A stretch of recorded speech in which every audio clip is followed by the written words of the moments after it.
하나님의 사람은 어떤 사람인지 아냐면 힘 있는 사람이라는 겁니다.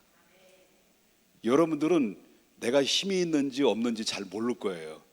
그런데 하나님이 여러분들에게 힘을 주셨다는 거예요. 힘을 줬는데, 그런데 이 국가도 뭐가 있어야 돼요?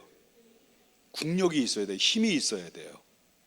힘이 없으면 그 강력한 힘 있는 나라에 의해서 짓밟혀서 자유도 뺏길 수 있고, 전쟁에서 전혀 피비린내 나는 전쟁을 통해서 나라도 없이 그냥 세계 뿔뿔이 흩어질 수밖에 없는 초라한 모습으로 이제 사라질 수밖에 없다는 거죠. 국가 경쟁력에도 힘이 있어야 된다라고 하는 것을 여러분, 우리도 늘 느끼며 살아가게 되고요. 그리고 가정도 힘이 있어야 되고, 교회도 힘이 있어야 되고, 그리고 모든 내 개인 한 사람 한 사람에게도 뭐가 있어야 되면 힘이 있어야 된다. 힘이 없으면 언제든지 우리는 늘 피해 의식 속에 살아갈 수밖에 없는 것인데, 그러면 농경사회를, 농경시대에, 우리 농경시대에 있었잖아요. 농경시대의 힘은 뭐냐? 농경시대의 힘은 바로 뭐냐면 권력의 힘이었다라고 하는 것입니다. 아니, 원시시대, 원시시대는 권력의 시대라고 하는 거. 농경 나중에 보여주세요. 그거 빠졌네요. 권력의 힘이었다. 그래서 왕이 여봐라 한번 소리를 지르게 되면 끝나는 거예요. 그래서 옛날에 왕의 남자 있죠. 왕의 남자 누구예요? 연산군이잖아요. 연산군이 바로 뭐냐, 화감 난다고 해가지고 단칼로 두 사람을 그냥 그 자리에서, 현장에서 살해를 했던, 칼로 찔러 살해했던 사건이 이제 기억이 나잖아요. 만약에 예를 들어서 대통령이 장관들을 불러놓고 바로 뭐냐, 국무회의를 하는데 대통령이 화가 난다고 해서 두 사람의 장관을 목을 친 거예요. 아니, 지금 그렇다는 게 아니에요. 그럼 만약에 그렇게 쳤다, 칼로 사람을 죽였다, 옛날에는 통했단 말이에요. 근데 만약에 지금 그렇게 된다면요, 세계 언론에서 난리 부르스가 나는 거죠. 근데 그 옛날에는 그렇다는 거예요. 그래서 옛날에 왕이 납시오 여봐라 그러면 사람들이 그 자리에서 성은이 만극하나이다, 많이 들어봤던 얘기죠. 성은이 만극하나이다 라고 그러는데, 지금은 여봐라 그러면 사람들이 너봐라 그런다고요. 이 시대가 그런 시대로 지금 힘을 잃어가고 있다. 대통령일지라도, 국가의 어떤 중요한 요직을 맡은 사람일지라도 힘을 잃어버린 시대를 우리가 살아가고 있다는 것을 보게 된다는 거죠. 그럼 농경시대는 뭐냐? 농경시대는 경험이 힘이다. 경험. 농경시대는 경험의 힘이다 라고 하는 것입니다. 그래서 언제 씨를 뿌리고 언제 거둬야 될지를 정확하게 그 시대와 그 시간과 때를 잘 구분해서 정확하게 씨 뿌리고 정확한 시기에 이게 추수를 하게 되는 사람들을 바로 풍부한 경험이 있는 사람들이라고 하거든요. 이런 풍부한 경험이 있는 사람들이 사실상 엄청난 수확을 거둬들이고, 그리고 엄청난 그런 힘을 작용했던 시대가 농경시대라고 볼 수 있다라고 하는 거죠. 그래서 농경시대가 건너와서 뭐라고 하냐면 산업시대로 이제 발전해 왔죠. 여러분 1774년경에 여러분 제임스 와트라고 하는 사람이 증기기관차를 개발했죠. 그래서 증기기관차를 개발을 하고 그 시점부터 그 시대가 바로 산업시대로 발전하기 시작했다는 것을 보게 된다는 거죠. 그래서 그때 당시는 뭐가 힘이었느냐면 기술이 힘이었다는 거죠. 전기를 개발하고 뭘 개발해서 그래서 모든 세상을 자꾸 바꾸고 이 산업을 바꾸는 산업혁명을 일으키는 그런 상황 속에서 이루어진 사람들에 의해서 이 세상을 이끌어 왔다는 것을 보게 되는 것이고요. 그리고 또 지나고 나니까 무슨 시대가 들어오면 자본시대가 왔다나요. 이 자본시대는 바로 어떤 게 힘이냐면 경영의 힘이었다. 그래서 어떤 회사를 차리고 회사를 세우고 그 회사에 대한 경영을 잘해서 막대한 이익을 남긴 사람들이, 이 사람들 바라보냐면 이 힘이 있는 사람입니다. 경영의 힘이라고 말합니다.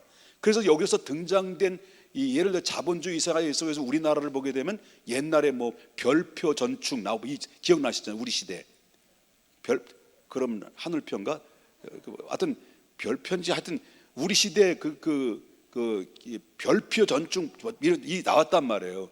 텔레비전 흑백 TV 막 하고서 대박 터뜨려 오늘날 삼성이 나오고 그다음에 뭐가 이렇게 LG가 나오고 그랬잖아요. 그 1세대 사람들이 경영을 만들어 놓고 회사를 차리고 경영을 해서 바로 막대한 이익을 남겨서 그 부가가치를 이렇게 세워서 그래서 한 그룹이 형성이 되는 가운데 산업 이 자본 시대에 그 막대한 경영의 능력을 가지고 있는 사람들이 이 세상을 힘으로 작용하면서 지배해 왔다는 것이죠.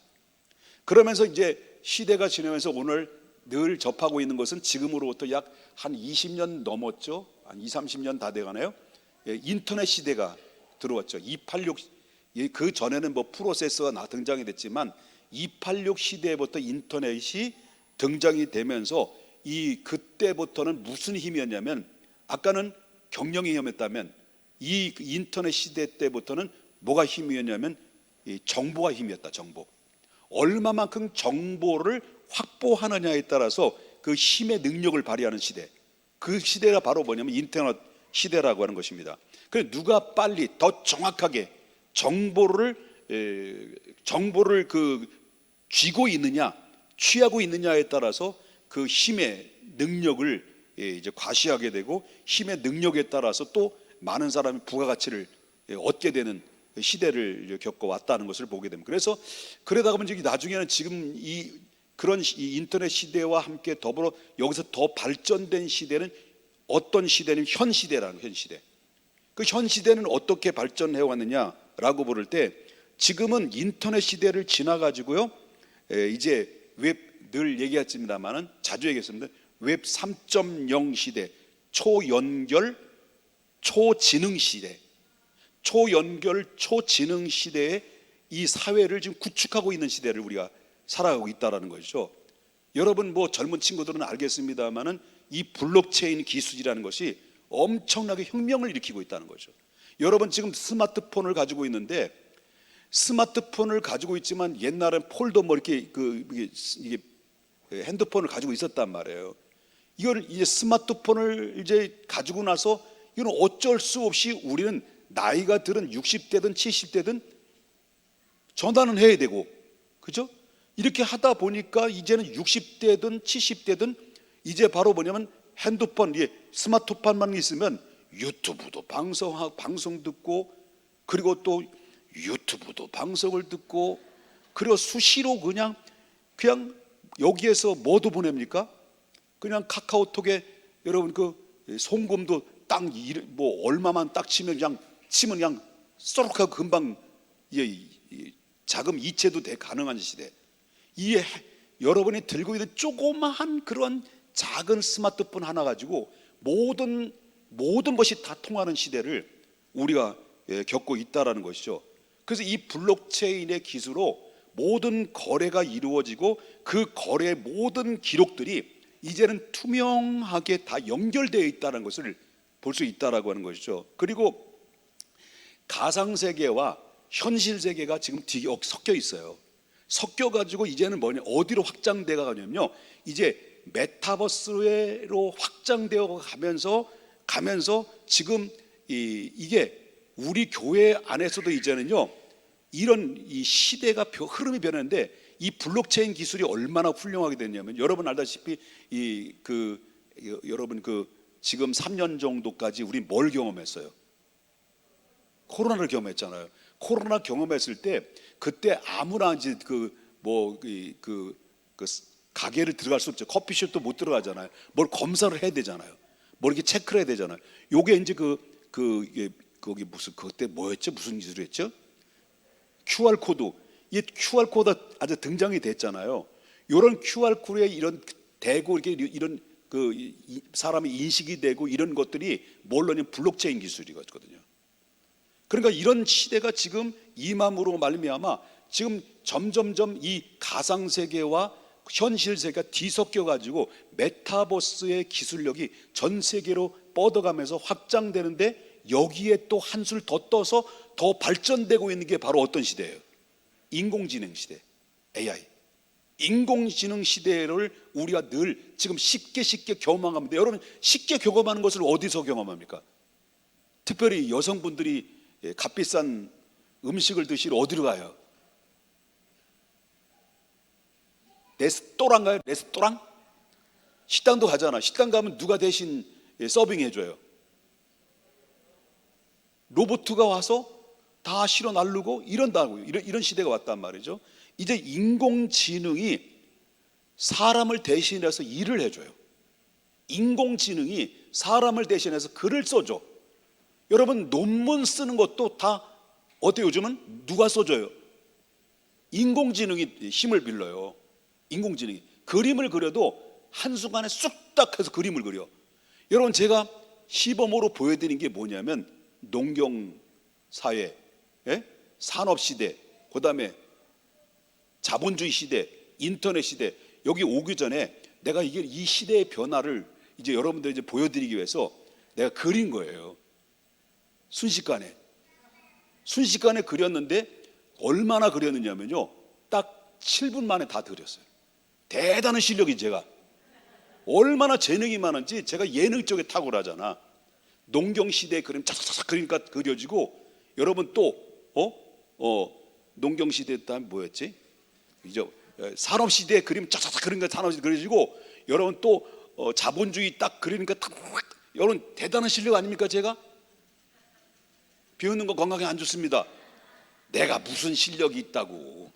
그런데 요거를 AI 기능을 통해서 농경시대, 그 다음에 산업시대, 그 다음에 자본시대, 그 다음에 인터넷 시대, 요거를 각각 그림으로 발치해서 띄워줘 했더니 몇 분 걸리냐면 5분도 안 걸려가지고 내 그림이 쭉 뜨는 거예요. 여러분, 그래서 보여드리는 게 바로 이 시대가 그런 시대라는 거예요. 내가 원하는 그림을 딱 그려줘 그러면 딱 AI 기능이 단 몇 초 안에 1분도 안 돼서 그림을 딱 끄집어 내주는 이런 시대. 대신 그림도 그려주는 시대. 이제 화가도 이제 별 시시한 시대가 된 거예요. 화가도. 그러니까 그뿐만 아니죠. 그뿐만 아니라 요즘 심지어 설교 준비하는데도 도와줘요. 제가 이 그림 띄워줬잖아. 이것도 정보를 통해서 AI 기능을 도움을 받아서 여러분 띄워준 거예요.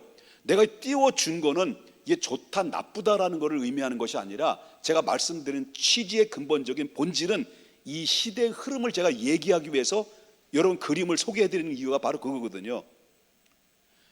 그럴 줄 알았어요. 이 시시에 하나님 말씀만 전해야 돼. 우리 교회는 목사님 이런 거 복잡해요. 제가 한 이 이야기를 블록체인을 통해서 이 시대에 바로 이제 종이 화폐가 사라지고, 이제 종이 화폐가 사라지고 블록체인 디지털 화폐 시대가 올 거다라고 제가 지금으로부터 한 4년 정도 전에 설교를 계속 몇 번 했거든요. 했는데 들리는 소식이, 목사님 지금 그 설교하는 내용이 꼭 교수님이 설교하는 것 같다라고 이렇게 하시는 분들이 몇 명 있더라고요. 그래서 입 딱 다물고 있어요. 입 막고 귀 막고 이제 앞으로 얘기하자. 그러나 잘 들어야 돼요. 특별히 지금 우리는 나이 먹은 사람들은 이 시대의 흐름을 몰라도 돼. 이제는 좀 가야 되니까. 그런데 이 젊은 친구들은, 여러분 친구들은 이 시대의 흐름을 파악하는 것이 국룰이에요. 그렇지 않습니까? 이 시대를 파악하지 못하는 이 국룰을 이해하지 못하면 여러분 이 도태되는 거예요. 이 시대는 동떨어진 시대. 조금만 놓치면 동떨어진 시대 속에 우리가 살고 있는 거예요. 그러면 이 시대는 어떤 시대냐라고 이렇게 볼 때, 여러분 알다시피 전 세계에 지금 현재 보는 이 데이터화가 됐다는 거예요. 전 세계 데이터화, 정보화 시대. 그래서 전 세계 순간적으로 지금 연결이 되어 있는 거예요. 딱 보통만 하면 정보와 데이터가 딱 뜨고 정보가 딱 열리게 되는 시대 속에 있는데, 그래서 여러분 알다시피 유튜브를 하게 되면 거기에 뭘 가입을 해야 돼요? 구글, 그죠? 구글 플랫폼을 통해서 유튜브가 형성이 되잖아요. 각종의 이제 그 플랫폼을 통해서 각종의 이제 그 유튜브뿐만 아니라 유튜브가 나오고, 또 유튜브뿐만 아니라 또 유튜브 나오잖아요. 그렇잖아요. 이런 그 구글로, 여러분 어쩔 수 없이 유튜브를 하면 구글로 가입을 해야 된단 말이에요. 그 구글로 가입하셨어요. 여러분 다 거의 다 여기 거의 100%의 여기 계신 분들은 구글로 다 가입했던 분들이에요. 그러면 구글로 가입하면 어때요? 여러분 정보는 다 노출된 거예요. 모든 정보, 나에 대한 정보는 다 노출됐다고 해도 과언이 아닌 거예요. 그래서 이 시대는 세계화예요. 한 덩어리예요. 모든 네트워크가 돼서 덩어리가 돼서 한 모든 정보가 이제 급속으로 연결되어 있기 때문에 이제는 꼼짝 마라, 이 시대 속에 우리가 살고 있다는 거죠. 이것을 제가 이렇게 시대별로 농경 시대와 산업 시대와 그다음에 자본 시대와 그다음에 인터넷 시대와 지금 AI, 다시 말하는 웹 3.0 시대를 제가 왜 이런 말씀을 뭐 적나라하게 이렇게 쭉 펼치면서 시대 흐름을 말씀하는 이유가 뭐냐라고 말한다면, 우리가 살고 있는 이 시대는 하나만 잘한다고 해서 되는 시대는 아니다. 이제 멀티플레이 시대예요. 하나만 잘해서 되는 시대가 아니다. 옛날에는 기술이나 어떤 경영의 힘이나 어떤 이런 것들만 있으면, 이런 것만 있으면 잘 되고, 그리고 많은 사람들에게 호응을 받게 되고 힘을 과시할 수 있는 그런 능력의 시대인데, 지금은 이제 그런 시대 아니에요. 농경이나 아니면 산업이나 자본이나 인터넷이나 하다못해 인공지능의 가상세계까지 더해진 이 시대 속에서 지금 이 시대는 무슨 시대냐? 종합시대라고 말. 종합시대. 이 종합시대, 멀티플레이 시대라는 거죠. 그런데 여기서 제가 말씀을 쭉 드렸는데 여기서 가장 중요한 질문이 있습니다. 제가 말씀을 드렸는데 가장 중요한 질문인데, 이렇게 모든 것이 발달되면서도 불구하고 오늘날 진짜로 강력한 힘이 어디 있냐는 거예요. 제가 이 말씀 드리는 거죠. 쭉 내가 말씀을 드렸습니다. 농경시대, 산업시대, 경영시대, 자본시대, 인터넷시대, 웹 3.0 시대 속에 종합적인 이 시대 속에서 강력한 힘을 발휘하고 있다고 하지만은, 그러나마도 불구하고 진짜로 강력한 힘은 어디에 있느냐라고 하는 것입니다. 여기에 대해서 수천 년 전에 다윗 왕이 해답을 주셨어요. 여기에 대해서 다윗 왕이 해답을 주신 것이 뭐냐고 말한다면, 오늘 결정적인 말씀이 오늘 여러분과 저가 함께 읽었던 말씀이에요. 다 같이 한번 읽어보겠습니다. 18장 1절입니다. 나의 힘이 되신 여호와요, 내가 주님을 사랑합니다. 힘은 어디에 있느냐?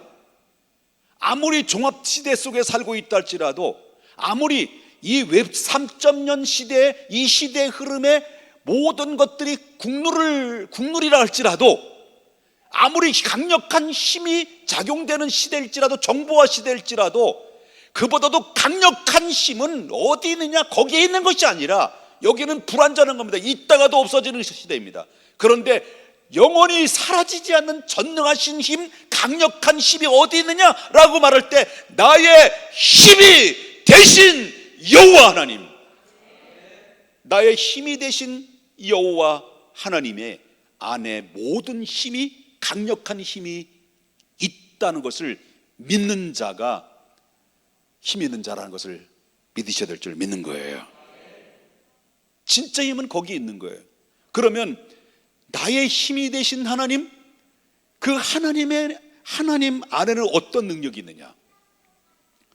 그 능력을 우리가 어떻게 받을 수 있느냐? 굉장히 중요한 일을 여러분을 말씀드리고 싶은 겁니다. 여러분 너무나도 잘 알고 상식적인 말씀입니다. 정말 여러분 이 종합적인 이 시대, 멀티플레이 시대 속에서, 많은 정보화 시대 속에서 힘을 가지고 과시하고 있지만은, 그럼에도 불구하고 강력한 힘은 나의 힘이 되신 여호와 하나님인데, 여호와 하나님의 강력한 힘은 무엇을 통해서 이루어지느냐? 강력한 힘은, 그 힘은 바로 지혜의 힘이다라는 거예요. 지혜의 힘. 하나님 안에는 뭐가 있는 거예요? 지혜. 이 지혜는 능가할 수 없는 거예요. 어떤 것도 능가할 수 없는 거예요. 웹 3.0 시대 속에서 정말 버튼 하나만 치면 정보가 1초 안에 딱 뜨는다고 할지라도 그 능력이, 그 정보의 능력을 가지고 있다 할지라도 그 지혜는, 하나님의 지혜 앞에는, 전능하신 하나님 앞에는 따라갈 수 없는 거예요.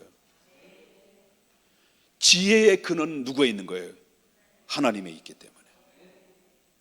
돈, 건강, 명예, 여러 가지 출세, 이 모든 이 지혜 속에는 하나님의 지혜 속에 다 들어있다는 것을 보게 된다는 거예요. 그래서 여러분, 발전소가 있을 때 뭐가 들어옵니까? 전기가 들어오는 거예요. 여러분 알다시피 저수지가 있으면 뭐가 들어옵니까? 물이 들어오는 거예요. 연결되면, 저수지하고 연결되면 물이 들어오는 거예요. 발전소가 연결되면 뭐가 들어오는 거예요? 전기가 들어오는 것처럼 하나님과 연결이 되면, 저와 여러분이 하나님과 친밀한 관계로 연결만 잘 되어 있으면 뭐가 흘러 들어오는 거겠습니까?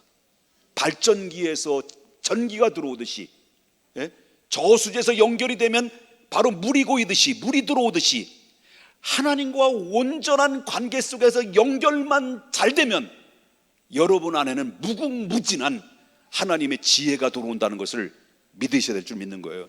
학교 다니면서 공부 못했고 머리가 좋고 나쁘고 문제가 아닙니다. 여러분 공부를 잘해서 여러분 지식이 있다고 성공하는 게 아니에요.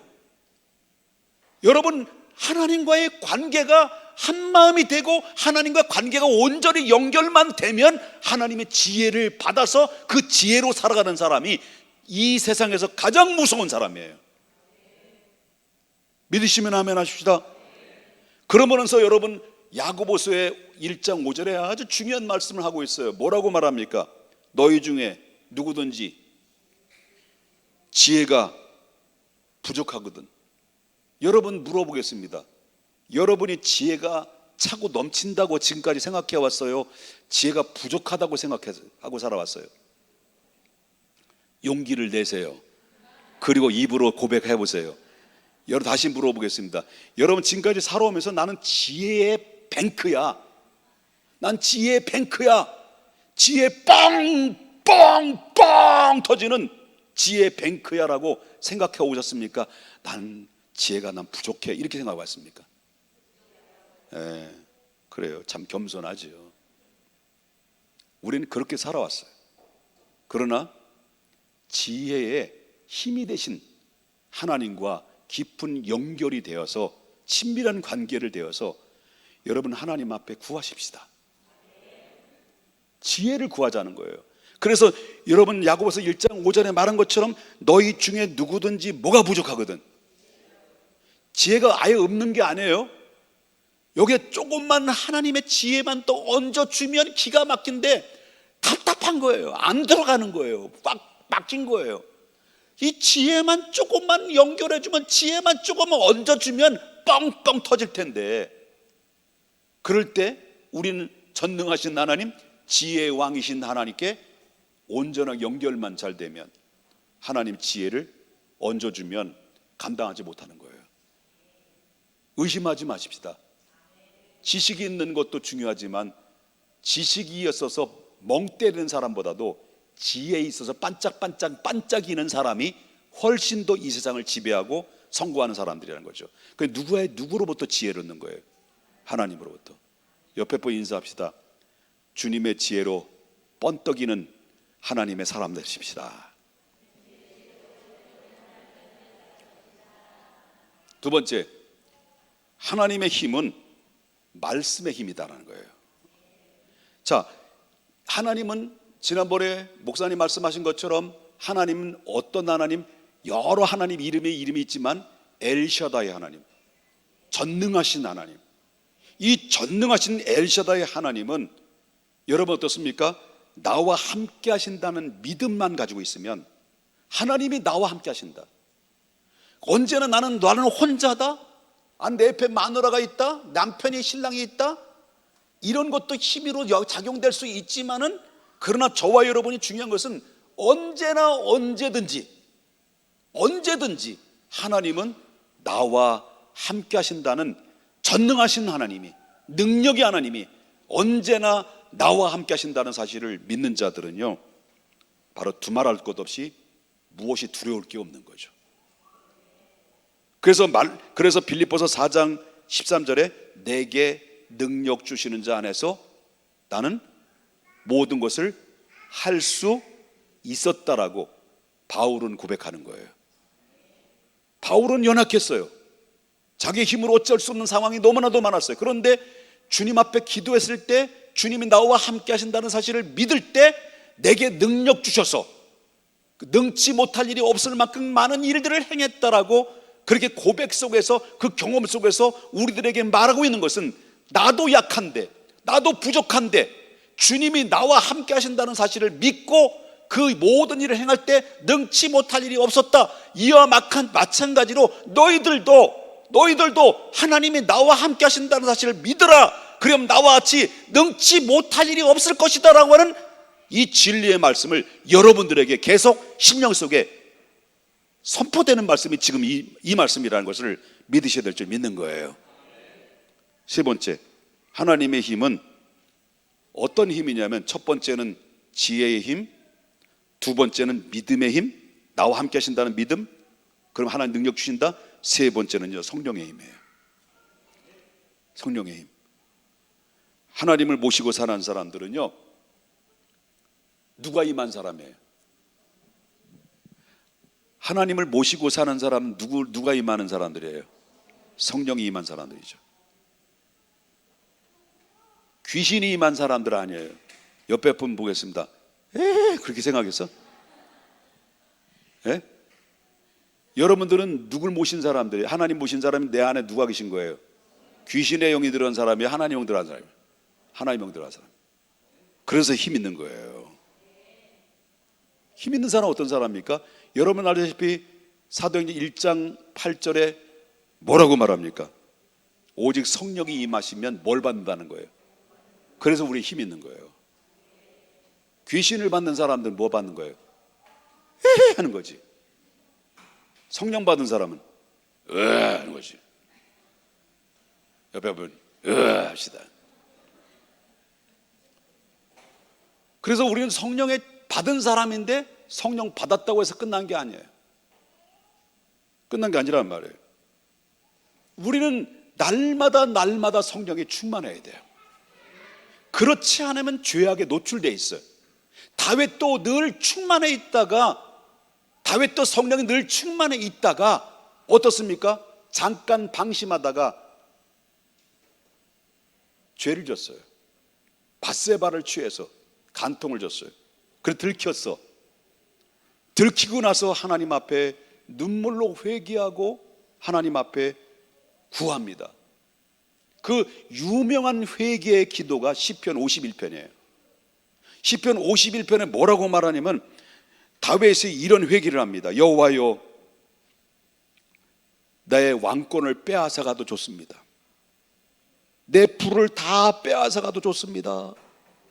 내 모든 것을 다 빼앗아가도 좋습니다. 그러나 이것만큼은 거두어가지 마십시오. 이것만큼 거두어가면 안 됩니다. 이것만큼 거두어가지 마십시오라고 간절하게 회개하면서 부르짖었던 그 기도의 핵심적인 이야기가 뭘까요? 시편 51편 11편에 나는 주의 앞에서 나를 주 앞에서 쫓아내지 마시고 그 다음에 뭐라고 그래요? 주의 성령을 내게서 거두지 마옵소서.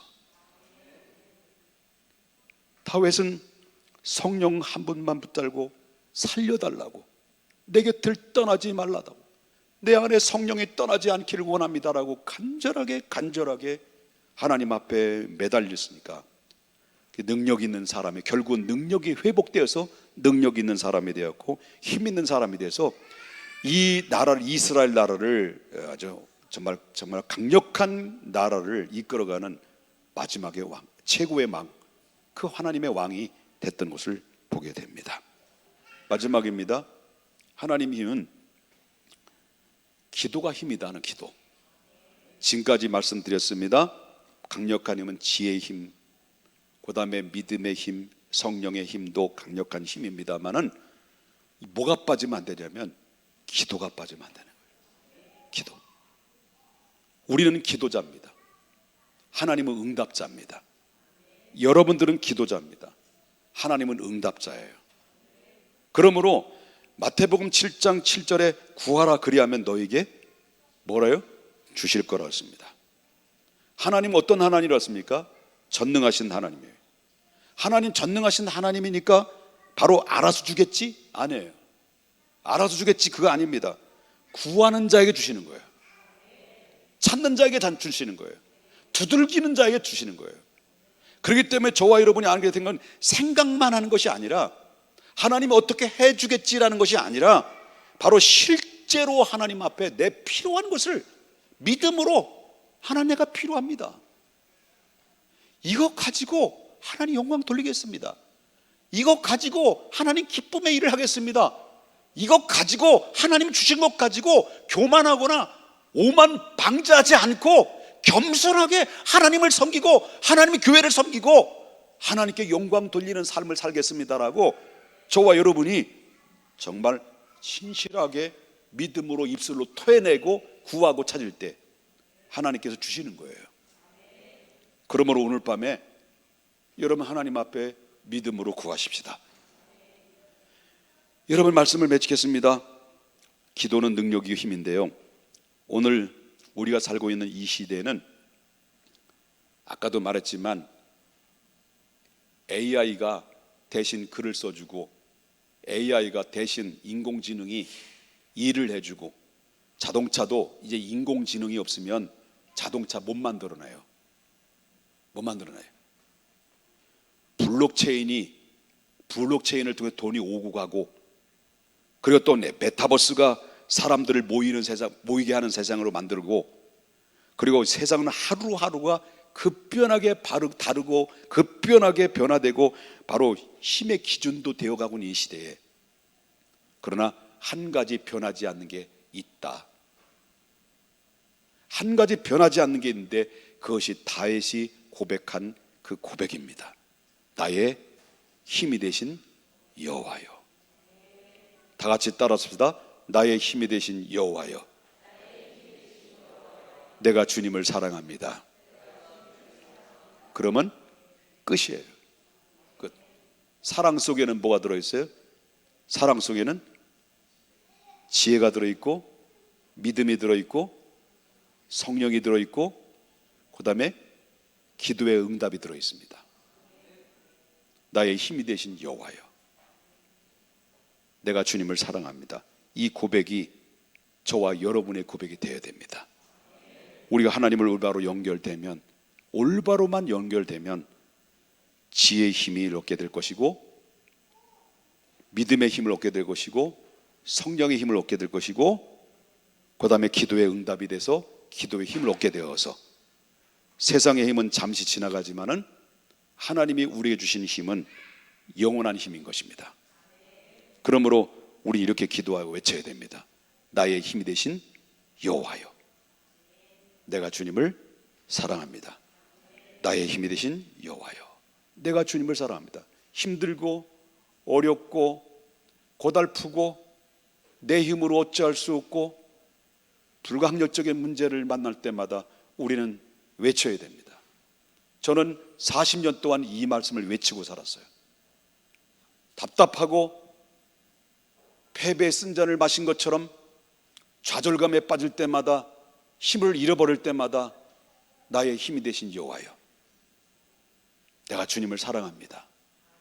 이 말씀을 읽고 묵상하고 곱씹어 볼 때마다 순간순간마다 나에게 힘을 주셨고, 이길 힘을 주셨고, 다시 회복할 수 있었던 것은 나의 힘이 되신 여호와 하나님의 능력이었음을 고백합니다. 이 고백이 우리의 삶 가운데, 가정 가운데, 우리 중앙교회 가운데, 한국교회인데, 이 나라 민족 가운데 역사의 흐름이 차고 넘쳐지시기를 주 예수의 이름으로 축원합니다.